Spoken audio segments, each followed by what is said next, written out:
Baik,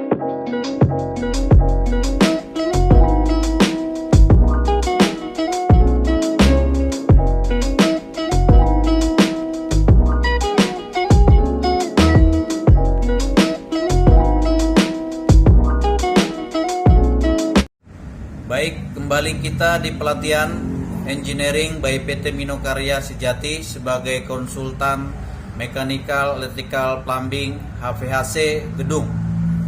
Ya, kita sudah berpengalaman 20 tahun sebagai konsultan. Saya akan memberikan ilmu-ilmu tentang engineering, baik itu sistem mechanical, electrical, plumbing, dan HVAC untuk gedung. Ya, hari ini kita belajar mengenai sistem kerja PCB indoor. Ya, kita akan memahami sistem kerjanya. Saya akan menjelaskan satu persatu sistem kerjanya secara part yang sudah kita siapkan. Ya, biar nanti kita ketika terjadi permasalahan di PCB ini, teman-teman bisa mengatasinya dengan baik. Demikian, saya akan mulai startnya untuk pengajaran mengenai PCB indoor dan sistem kerjanya antara indoor dan outdoor. Mari kita saksikan bersama. Pada dasarnya, ya, ketika kita mau memberikan remote, ya, ini adalah sistem remote. Di remote itu ada infrared ini, ya, dengan kode-kode nanti secara ini nggak usah saya jelasin bagaimana sistem kerjanya, tapi intinya ada infrared yang memberikan data perintah kepada sistem PCB indoor. Tapi yang pertama yang ini ada infrarednya ini, ya, itu infrared yang ini infrared, ya. Ini ada di indoor PCB ini, ya. Ini namanya PCB modul kontrol. Untuk di sini ada sistem switch on, ya, dan ada indikator-indikator LED, ya, atau lampu-lampu untuk mengetahui sistem AC lagi berfungsi seperti apa. Dia terpasang di sini, ya. Ada kabelnya ini terkonek di pada bagian ini, ya, bagian ini. Oke, kemudian ada istilah di AC indoor, ya, ini namanya kontrol untuk, ya, kita sebut freeze, ya. Ini untuk kontrol freeze, ini kontrol suhu, ya, di indoor, di evaporator. Nanti ini terpasang di pipanya, ini di pipa evaporator juga. Jadi ini untuk mengontrol suhu, ya, yang sering dikatakan anak-anak teknisi yaitu termostat. Jadi termostat ini nanti yang bekerja untuk mengatur suhu, misalnya suhu di sini 16. Ini akan mengejar 16. Ketika dia 16, maka dia akan memberikan kontak kepada program logic control, atau istilahnya bukan program logic tapi program yang ada di IC, ya, untuk memberikan relay itu dari kontak NO menjadi NC supaya menghidupkan kompresor sampai dia mencapai 16 tadi.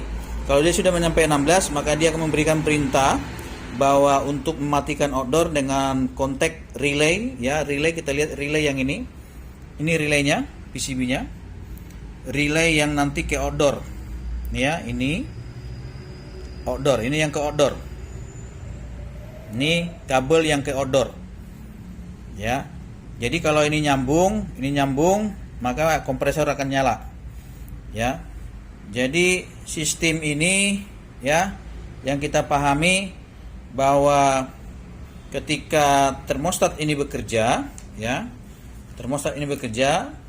dia memerintahin kompresor on dan off, ya. Ini termostat ini ada di evaporator. Kalau yang ini freeze, jangan sampai freeze, ada ukuran suhunya. Kalau dia freeze, maka kompresor langsung diperintahkan untuk off, mati. Jadi kabel yang ini satu gabungan, ya, di bagian yang ini, di PCB indoor nih, ya. Oke, Kita lihat. Kemudian kita masuk yang ini. Ya, ini di PCB indoor. Inilah yang dikatakan sebagai motor swing. Ini berputar untuk memutar swing. Ya. Maka nanti ada ketika kita menghidupkan setting swing, ini swing. Ya, bisa kita lihat ini ada swing, air swing. Maka nanti yang bekerja adalah motor swing. Ini. Ya. Jadi motor swing ini bekerja untuk menggerakkan swing. Ya, connect-nya kemari. Ya, langsung ini semua slot-slotnya nggak boleh sama. Ini pasti berbeda. Jadi gampang ingatnya saja slotnya. Ya, kemudian ini ada sistem mekaniknya. Ya, sistem mekanik. Ya. Kemudian ini ada sistem blower indoor. Ini blower indoor. Ya, dia dapat power. Ya, kita lihat powernya. Nah, terbalik ya. Kita pasang begini, kita nggak apa-apa balik. Nah, dia 220 volt ya. AC. Ya. Nanti akan dibantu dengan namanya starting kapasitor 1,5 mikrofarad ya. Oke. Jadi bisa kita lihat ini warna-warna kode apanya, VCC, grounding ya, sama tegangan outputnya. Ya, jadi ini nanti konektivitasnya ini masuk kemari dan ini masuk kemari. Ya, ini masuk kemari. Oke. Intinya masuk kemari lah ya. Dan kalau yang ini switch on-nya, off-nya secara manual. Tinggal tekan aja nih. Ya, tekan untuk menghidupinya, mematikannya. Oke. Nah, kita coba lihat sistem di terminal power. Ada netral, ada satu, ada grounding. Nah, grounding ini harus kita pasang ke grounding pembumian supaya aman elektronik kita kalau terjadi sesuatu arus bocor ya. Kemudian ada netral, ada power passer. Ini yang nanti kayak indoor, kayak outdoor. Nah, ini kita lihat. Jadi ada power masuk juga dari power utama ya untuk menyuplai satu fase. Ini fase angka satu fase dan netralnya yang ini ke PCB. Dan satu lagi masuk juga fase dan netral kemari. Nih, menyuplai ya.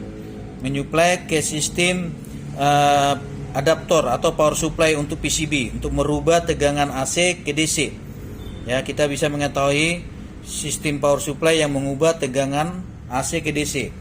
Kalau yang ini adalah sistem relay yang pernah saya ajarin di video sebelumnya, bagaimana sistem kerja PCB indoor.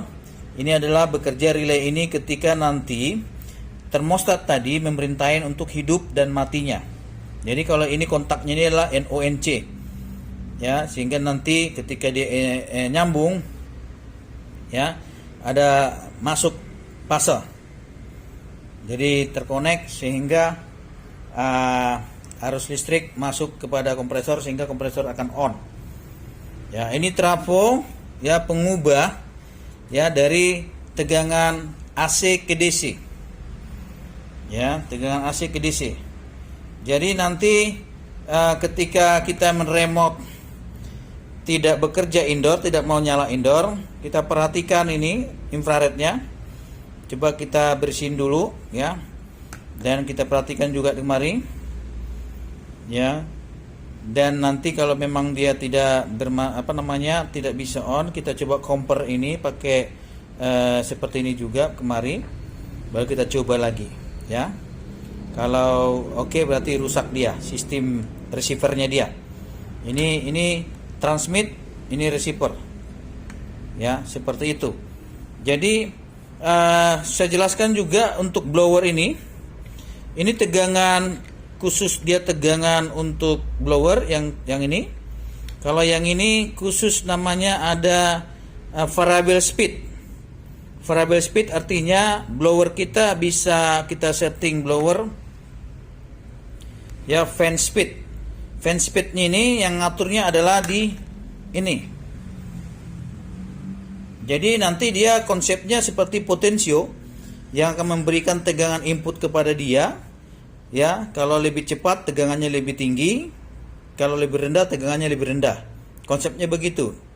Ya, di konsep sistem pembagian potensio Ford ya. Untuk tegangan-tegangan yang memberikan tenaga buat fan ini berputar. Ya. Seperti itulah konsep yang saya berikan penjelasan mengenai sistem kerja PCB indoor dan bagian-bagiannya semuanya, sehingga nanti teman-teman engineering dapat menguasai PCB ini. Jika trouble ya, contoh misalkan swingnya nggak mau berputar, berarti yang ini bermasalah motornya, gantilah ini motornya ya, ini ganti, tinggal copot aja lepas ganti. Misalkan blowernya berat, bisa jadi bearingnya di sini sudah mampet atau keras ya, ganti aja ini indoornya, udah jadi. Saya sering mengalami ganti ini yang ampere tinggi, MCB trip, ini gara-gara ini bearingnya berat ya, jadi ampere tinggi, MCB kita turun. Ganti ini, kalau kita cek ini bearingnya bermasalah, ganti ini dan pasti masalahnya oke ya. Untuk ampere tinggi ini akibat dari bearing, sama dengan juga kompresor ya. Jadi demikian teman-teman penjelasan saya untuk semua sistem kerja AC split wall, termasuk sistem kerja PCB indoornya.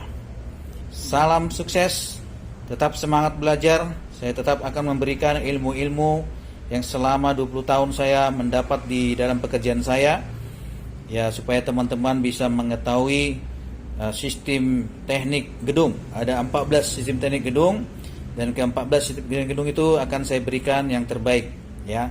Tetapi harapan saya teman-teman bisa mendaftar di pelatihan kita supaya lebih detail, karena di dalam video ini hanya sekedar mengetahui. Kalau di dalam pertemuan kita bisa bertanya sebebas-bebasnya dan kita bisa mengetahui sebebas-bebasnya. Terima kasih, sukses buat kita semua by PT Mino Karya Sejati.